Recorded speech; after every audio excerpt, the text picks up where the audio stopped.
Hello every one. So ഇന്ന് നമ്മുടെ കൂടെ ഉള്ളത് സൈലത്തിലെ ടോപ്പറായ ഷിബിനാണ്. So first of all congrat Shibin. Yes. So Shibin നമ്മുടെ മുക്കം സ്വദേശി കോഴിക്കോട്ടുകാരനാണ്. നമ്മുടെ കാലിക്കറ്റ് ക്യാമ്പസിൽ അല്ലേ ബാച്ച് ചെയ്തിരുന്നോടാ? ബാച്ച് ഫീനിക്സ് ബാച്ചിലായിരുന്നു നമ്മുടെ ഷിബിൻ പഠിച്ചിരിക്കുന്നത്.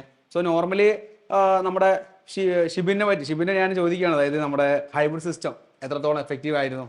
നല്ല എഫക്റ്റീവ് ആയിരുന്നല്ലേ. കാരണം ഒരു ദിവസം ഓൺലൈനും അതൊന്ന് ഫുള്ള് പഠിച്ചിട്ട് അടുത്ത ദിവസം രാവിലെ എക്സാം എഴുതി അതന്നെ പിന്നെയും പഠിച്ചപ്പോൾ നമുക്ക് റിവിഷനുമായി കുറച്ചു നേരം ഒരാഴ്ചയെങ്കിലും തല നിൽക്കുകയും ചെയ്യുമല്ലോ. അതെ. അപ്പൊ ഞാൻ ചോദിക്കുന്ന ഒരു ചോദ്യം എന്താ വെച്ചിട്ടുണ്ടെങ്കിൽ, നോർമലി ഒരു ദിവസം മൊത്തത്തിൽ ഓൺലൈൻ ഇരുന്ന് പഠിക്കുന്ന സമയത്ത് നമുക്ക് ക്ലാസ്സുകൾ പ്രോപ്പറായിട്ട് കാണുന്നതിന് മടിയോ കാര്യങ്ങളൊക്കെ ഉണ്ടായിരുന്ന? മടിയൊക്കെ ഉണ്ടായിരുന്നു. അതുകൊണ്ട് നമ്മള് നമുക്ക് സ്ലൈഡും പ്രൊവൈഡ് ചെയ്യുമല്ലോ. അതെ. അപ്പം ഞാൻ റിപ്പീറ്റർ ചെയ്യുന്നത് അതുകൊണ്ട് കൂടുതൽ ക്ലാസ് കാണില്ല, സ്ലൈഡ് എടുത്തിട്ട് നോക്കിയിട്ട് എക്സ്ട്രാ ക്വസ്റ്റ്യൻ ചെയ്തിട്ട് അടുത്ത ദിവസം ക്ലാസ് ചെയ്യാം. അപ്പൊ അടുത്ത ദിവസം ക്ലാസ്സിൽ കൂടുതൽ ഏതെങ്കിലും ടോപ്പിക്കിൽ സംശയമോ കാര്യങ്ങളോ ഉണ്ടെങ്കിൽ എന്ത് ചെയ്യുന്നു? ഡൗട്ട് ചോദിക്കും. നെക്സ്റ്റ് ഡേ വന്നൊരു ഡൗട്ട് തന്നെ അത് തീരുന്നു. ക്ലാസ് കേൾക്കുമ്പോൾ ഓട്ടോമാറ്റിക്കലി അത് ഫിനിഷ് ചെയ്യുന്നു. അപ്പൊ ഈ രാവിലെ ഒരു ടോപ്പിക്ക് പഠിച്ചിട്ട് രാവിലെ ചെയ്യുന്ന എക്സാം എത്രത്തോളം എഫക്റ്റീവ് ആയിരുന്നു? അത് നല്ല എഫക്റ്റീവ് ആണ്. നമ്മൾ എത്ര പഠിച്ചെന്നുള്ളത് നമ്മൾ നോക്കാമല്ലോ. ഏതായാലും കൂടുതൽ ഒരു ഇഷ്ടമുള്ള സബ്ജക്ട് എനിക്ക് സ്റ്റാർട്ടിങ്ങിൽ ഞാൻ ഇവിടെ വന്ന സമയത്ത് എനിക്ക് ബയോളജി കെമിസ്ട്രി ഇഷ്ടമുണ്ടായേ. അവസാനം കെമിസ്ട്രി ഒക്കെ വെറുത്ത് ഫിസിക്സ്, കാരണം ബയോളജി ഒക്കെ വായിക്കാൻ നല്ല പണിയായിരുന്നു. പക്ഷെ ഫിസിക്സ് ആണെങ്കിൽ ഒരു പാട്ടും കേട്ടിട്ട് കുറെ ക്വസ്റ്റ്യൻ നല്ല രസമായിരുന്നു. അല്ലെങ്കിൽ ഫിസിക്സ് അങ്ങനെയാണ്, നമ്മൾ രസമായിട്ട് പഠിച്ചിട്ടുണ്ടെങ്കിൽ നമുക്ക് ഫിസിക്സ് എന്തായിരിക്കും ഏറ്റവും ഈസിയസ്റ്റ് സബ്ജക്ട് ഫിസിക്സ് ആയിട്ട് മാറും. പക്ഷെ 2026 നീറ്റ് എക്സാമിന് ഫിസിക്സ് ഇഷ്ടപ്പെടുമെന്ന് ആരും പറയുന്ന എനിക്ക് തോന്നുന്നില്ല. കാരണം ഞാൻ code 45 first question fluids question ആയിരുന്നു.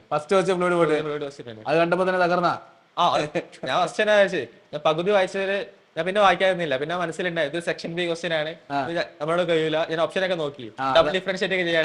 അതായത് കഴിഞ്ഞ കൊല്ലത്തെ എക്സാമിൽ വെച്ച് നോക്കുന്ന സമയത്ത് 50 ക്വസ്റ്റ്യൻസ് ഉണ്ടാവുക. സെക്ഷൻ എയിൽ 45, സെക്ഷൻ ബിയില് സെക്ഷൻ എയില് 35 ക്വസ്റ്റ്യൻസ്, സെക്ഷൻ ബിയിൽ 50 ക്വസ്റ്റ്യൻസ്. അപ്പൊ സെക്ഷൻ ബിയിലുള്ള ക്വസ്റ്റ്യൻസ് ആണ് ടഫ് ആവുക. അപ്പൊ ഇപ്രാവശ്യം 45 ക്വസ്റ്റ്യൻസ് ആയപ്പോ ടഫ് ക്വസ്റ്റ്യൻ ആണ് എന്നുള്ള രീതിയിൽ അത് ആദ്യം ലീവ് ചെയ്തു. ഓക്കെ. എന്നിട്ട് ബാക്കി അങ്ങനെ ചെയ്ത് ബാക്കിയുള്ള ഒരു 10 ക്വസ്റ്റ്യൻ ചെയ്തു. പിന്നെ സുവോളജി ചെയ്തു. സുവോളജി തീർത്തതിന് ശേഷം ആദ്യം ഫിസിക്സ് ചെയ്തേ? അല്ല, ആദ്യം ബോട്ടണി ചെയ്തു. എന്നിട്ട് ഒരു 10 ക്വസ്റ്റ്യൻ ഫിസിക്സ് ചെയ്ത് സുവോളജി ചെയ്തു. 10 ക്വസ്റ്റ്യൻ ഫിസിക്സ് ചെയ്തു. ഒരു ഡിഫറെന്റ് ഓർഡർ ആണല്ലോ. അത് പറഞ്ഞാല് നമ്മള് ലൈക്ക് നോർമൽ ഒരു ഓർഡർ നോക്കുകയാണെങ്കിൽ ബോട്ടണി കഴിഞ്ഞ് സുവോളജി കെമിസ്ട്രി ചെയ്യുമ്പോൾ ബാക്കിയുള്ള ടൈം ഉണ്ടാവും. എല്ലാ ബുദ്ധിയും എനർജി നമ്മൾ മറ്റേ സബ്ജക്റ്റിൽ ചെയ്തിട്ടുണ്ടാവില്ല. അപ്പൊ ഫിസിക്സ് ഞാൻ മടുപ്പ് ഉണ്ടാവും. അതുകൊണ്ടാണ് ഞാൻ ബോട്ടണി കഴിഞ്ഞിട്ട് 10 ക്വസ്റ്റ്യൻ ആക്റ്റീവ് മൈൻഡിൽ തന്നെ എല്ലാത്തിന്റെ 10 ക്വസ്റ്റ്യൻ ആക്റ്റീവ് മൈൻഡിൽ ചെയ്യാം. ഫിസിക്സ് ആണെങ്കിൽ ഏറ്റവും ടഫ് ഉണ്ടാവുക, ചെയ്യാൻ പ്രോബ്ലമാറ്റിക് ഉണ്ടാവുക. അതുകൊണ്ട് അത് 10 ക്വസ്റ്റ്യൻ ചെയ്യും. സുവോളജി ചെയ്തിട്ട് ഒരു 10 ക്വസ്റ്റ്യൻ വായിക്കും. 10 ക്വസ്റ്റ്യൻ ലൈക്ക് നോക്കുള്ളൂ, ലൈക്ക് അറിയാത്തത് വട്ടിടും. എന്നിട്ട് ആ ഫസ്റ്റത്തെ 1 to 10 എഴുതി വെക്കും. എന്നിട്ട് ബാക്കി വട്ടിടും. സുവോളജി ചെയ്തു. എന്നിട്ട് 10 to 20 ചെയ്യും. ഒന്നെങ്കിൽ ഈസി ആണെങ്കിൽ 10 to 20 to 30 വരെ ചെയ്യും. എന്നിട്ട് കെമിസ്ട്രി കഴിഞ്ഞിട്ട് ബാക്കിയുള്ളത്. ഓക്കെ. അപ്പൊ അത് നോർമലി പറഞ്ഞിരിക്കുന്ന ഷിബിന്റെ ഒരു മെത്തേഡാണ്. അതിപ്പോ ഓരോരുത്തർക്കും ഓരോ മെത്തേഡ്സ് ഉണ്ടാവും, ഓരോരോ യൂണിക് വേസ് ഉണ്ടാവും. ഷിബിൻ ഇപ്പൊ പറഞ്ഞു തന്നിരിക്കുന്ന ഷിബിൻ ചെയ്യുന്ന സ്റ്റൈല് കാര്യങ്ങളൊക്കെയാണ്. അപ്പോ അങ്ങനെയാണ് എക്സാംസ് പ്രോപ്പർ ആയിട്ട് എഴുതിയിരിക്കുന്നത്. റെഗുലർ ആയിട്ട് എക്സാംസ് എഴുതുന്നത് എത്രത്തോളം പഠിത്തത്തെ എഫക്റ്റീവ് ആക്കിയിട്ടുണ്ട്? ലൈക് ഏത് എക്സാംസ്? അവസാനത്തെ എക്സാംസ് ആണോ? അല്ലെങ്കിൽ നോർമലി നമുക്ക് എന്തുണ്ട്, എല്ലാ ക്ലാസ് തുടങ്ങുന്ന എക്സാംസ് നടക്കുന്നുണ്ട്. അതിനുശേഷം weekly test, chapter weekly test നടക്കുന്നുണ്ട്.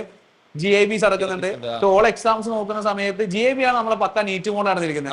അപ്പൊ എല്ലാ എക്സാംസും എത്രത്തോളം എഫക്റ്റീവ് ഉണ്ടാക്കി, അതായത് ഫസ്റ്റ് ഓഫ് ഓൾ എല്ലാത്തിനും ചിലപ്പോൾ മാർക്ക് കൂടാം, കുറയാം, ഡൗൺ ആവാം, നല്ലോണം കുറയും, ചില നല്ലോണം കുറയും, ചില നല്ലോണം കൂടും. അപ്പൊ ഈ ഡൗൺ ആവുന്ന സമയത്ത് എന്താണ് മോട്ടിവേറ്റ് ചെയ്ത് നിർത്തിയത്? 10ാം ക്ലാസ് ഫുൾ A+ ഒക്കെ. ഞാൻ കൊറോണ ബാച്ച് ആയിരുന്നു. എന്നിട്ട് എനിക്ക് അങ്ങനെ അലോട്ട്മെന്റ് ഒക്കെ കൊടുത്തു. എനിക്ക് സ്കൗട്ടിങ് ഗൈഡ് എല്ലാ സാധനവും ഉണ്ടായിരുന്നു. എന്നിട്ട് ഞാൻ കൊടുത്തു.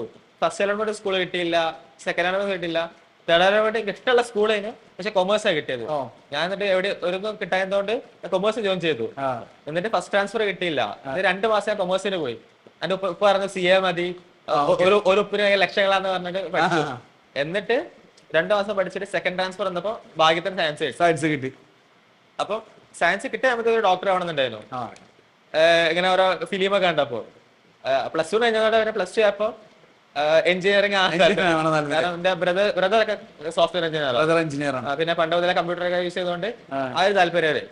പിന്നെ ലൈക്ക് +2 കഴിഞ്ഞിട്ട് ഇങ്ങനെ ആലോചിക്കുമ്പോ എന്റെ കുടുംബക്കാര് മൊത്തം എഞ്ചിനീയേഴ്സാ. ലൈക്ക് ഫാദറിന്റെ സൈഡിലും ഉമ്മന്റെ സൈഡിലും എല്ലാവരും എഞ്ചിനീയേഴ്സ് ആയതുകൊണ്ട് നമ്മളൊന്ന് വേറിട്ട് നിൽക്കാൻ ആരും അങ്ങനെ റിപ്പീറ്റ് ചെയ്തിട്ടില്ല. റിപ്പീറ്റ് ചെയ്തോലും എഞ്ചിനീയറിംഗിന് വേണ്ടി മാത്രം. അതുകൊണ്ടാണ് ഞാൻ ഒരു വെറൈറ്റി പിടിച്ചാലോ വിചാരിച്ചിട്ടാണ് MBBS എടുത്ത്.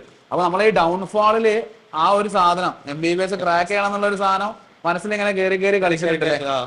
അപ്പോ നമ്മൾ നോർമലി പഠിച്ചുകൊണ്ടിരിക്കുന്ന സമയത്ത് നമ്മുടെ സൈലത്തിന് ഏറ്റവും എക്സ്ക്ലൂസീവ് ആയുള്ള ഒരു പരിപാടിയാണ് നമ്മൾ ജാനുവരി ആകുമ്പോഴേക്ക് കംപ്ലീറ്റ് ചാപ്റ്റർ തീരുക, പിന്നെ ഒരു 3 മാസത്തോളം പ്യുവർ എന്താണ് LMRP റിവിഷൻ. LMRP എത്രത്തോളം എഫക്റ്റീവ് ആക്കി, അതായത് നോർമലി നമ്മൾ പഠിക്കണ സമയത്ത് ചിലപ്പോൾ ചില ചാപ്റ്ററിൽ ഏതെങ്കിലും ടോപ്പിക്കോ ചാപ്റ്ററോ സ്കിപ്പായി പോയിട്ടുണ്ടെങ്കിൽ അതെങ്ങനെ റെഡി ആക്കി?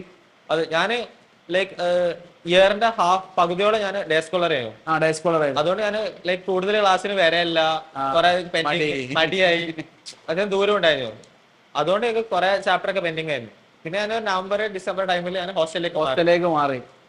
ഹോസ്റ്റലിലേക്ക് മാറിയപ്പോഴാണ് അവിടെയുള്ള കുട്ടികൾ എങ്ങനെ പഠിക്കണം. അതുകൊണ്ട് ഞാനിങ്ങനെ മാർക്കും ചെയ്തില്ല. അങ്ങനെ അപ്പുള്ള ഞാൻ എത്തിയതിനു ശേഷമുള്ള എല്ലാ ചാപ്റ്ററും വൃത്തിയിൽ കവർ ചെയ്തു. ബാക്കിയുള്ളതൊക്കെ ഞാൻ രാത്രി സമയത്ത് എന്റെ ബാക്കിയുള്ള പെൻഡിങ് ഒക്കെ തീർക്കും. ഫുള്ള് തീർക്കില്ല, തീർക്കും. ബാക്കിയുള്ളതൊക്കെ എക്സാംസ് ആകുമ്പോ. പിന്നെ എനിക്ക് കുറെ ഒരു 4-5 ചാപ്റ്റർ ബാക്കി ഉണ്ടായിരുന്നു. അത് LMRP ആയതിനും ഞാൻ പണക്ക് എന്ത് ചെയ്യും, ഒരു ടൈം ട്രാവലറിന്റെ ടൈം തരികയായിരിക്കും. വെറുതെ ഞാൻ ഒരു കോമിക്കായുള്ള ചോദിച്ചു, ടൈം ട്രാവൽ തരികയാണെങ്കിൽ നമുക്ക് 1 വർഷം ബാക്കോട്ടേക്ക് പോവാം. 1 വർഷം 2 വർഷമായിട്ട് +2 വരെ ക്രാക്ക് ചെയ്യും. അപ്പൊ +2 അവിടെ ക്രാക്ക് ചെയ്യായിരുന്നു അല്ലെ? നീറ്റ് എക്സാം +2 നമുക്ക് ക്രാക്ക് ചെയ്യായിരുന്നു അല്ലെ? അതിപ്പോ ഞാൻ പറയുന്നത് വെച്ചാൽ 1 വർഷം നീ ബാക്കോട്ടേക്ക് പോവാണെങ്കിൽ ഇപ്പൊ നീ വരുത്തിയ ഈ പഠനത്തിൽ നല്ലൊരു മാർക്ക് എത്തി, അതിനെക്കാട്ടി മെച്ചപ്പെട്ട മാർക്കിലേക്ക് എത്താൻ എന്ത് മാറ്റം വരുത്താം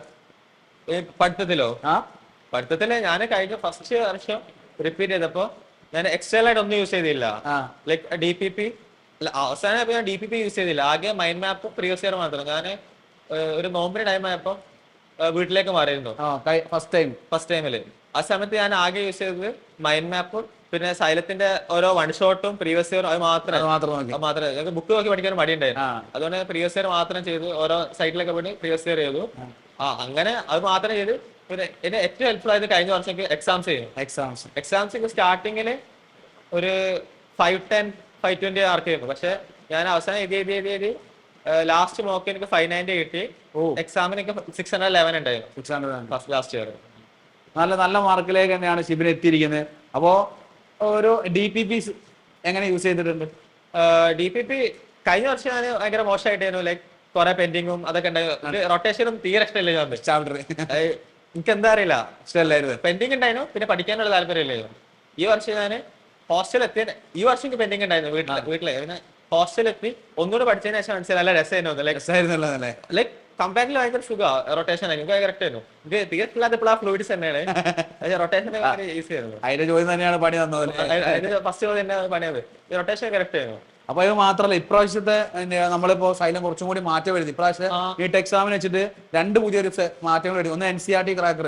NCERT ടെക്സ്റ്റ് ബുക്കിന്റെ ഓരോ പേജിനും കറസ്പോണ്ടിങ് ആയിട്ട് ഒരു MCQ ചോദ്യങ്ങളും അതേപോലെ തന്നെ DPP-യിൽ JEE ചോദ്യങ്ങളും കംപ്ലീറ്റ് JEE ചോദ്യങ്ങളിലേക്ക് മാറ്റി അഡ്വാൻസിന്റെ പ്രിപ്പറേഷൻ അഡ്വാൻസ് ലെവലിൽ ക്വസ്റ്റ്യൻസ് കൂടി ആഡ് ഓൺ ചെയ്ത്. അത് ഇപ്പത്തെ മക്കൾക്ക് എങ്ങനെ എഫക്റ്റീവ് ആവാൻ ചാൻസ് ഉണ്ട്? നല്ല എഫക്റ്റീവ്.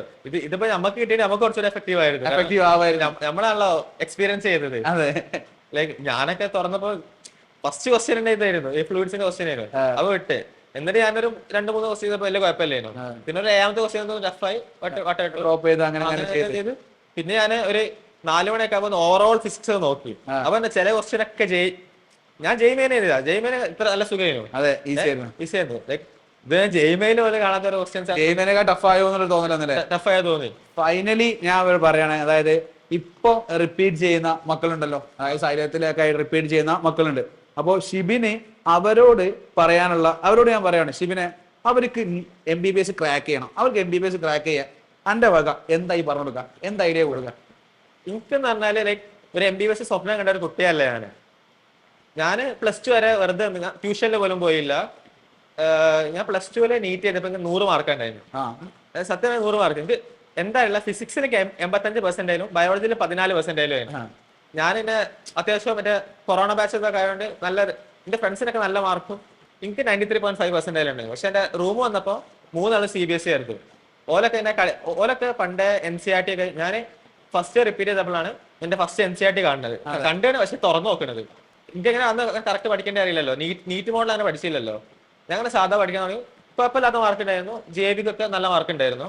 ലൈക്ക് എനിക്കിപ്പോ ഇത്ര മാർക്കില് സൈലത്തിന്റെ ഹെൽപ്പോടെ എത്താൻ കഴിയുകയാണെങ്കിൽ നിങ്ങൾക്ക് എന്തായാലും കഴിയും. കാരണം നീറ്റിന് കഴിയുന്ന കൂടുതൽ ആൾക്കാരും +1 +2 ഒക്കെ നല്ലോണം ആദ്യ സ്വപ്നം കണ്ട് വരുന്ന കുട്ടികളേക്കും. +1 ട്യൂഷൻ കഴിഞ്ഞ് വീട്ടിൽ ഓക്കെ എന്തായാലും ഒരു വർഷത്തോണ്ട് തന്നെ സുഖമായിട്ട് നീറ്റ് ക്രാക്ക് ചെയ്യാനുള്ള എക്സാമേ ഉള്ളത്. സൈലത്തിന്റെ പ്ലാൻ ആയിട്ട് നല്ല രീതിയിൽ ഫോളോ അപ്പ് ചെയ്യുക, നല്ല രീതിയിൽ പഠിക്കുക, എക്സാം നല്ല രീതിയിൽ എഴുതി ക്രാക്ക് ചെയ്താണ്ട് പോരാ. എസ്പെഷ്യലി അവസാനത്തെ ഒരു കുറെ വീഡിയോ ഉണ്ടല്ലോ, മാരത്തോൺ 100 ക്വസ്റ്റ്യൻസ്, അതൊക്കെ ഞാൻ ചെയ്യലുണ്ടായിരുന്നു. ഒക്കെ ചെയ്ത് നോക്കിയിട്ടുണ്ട്. സോ നമുക്ക് അവർക്ക് ഒരു ഓൾ ദ ബെസ്റ്റ് കൊടുക്കാം അല്ലേ? സോ സൈലത്തിലെ ടോപ്പറെ കൂടെ നിങ്ങൾക്ക് ഒരു ഓൾ ദ ബെസ്റ്റ് കിട്ടാം. All the best.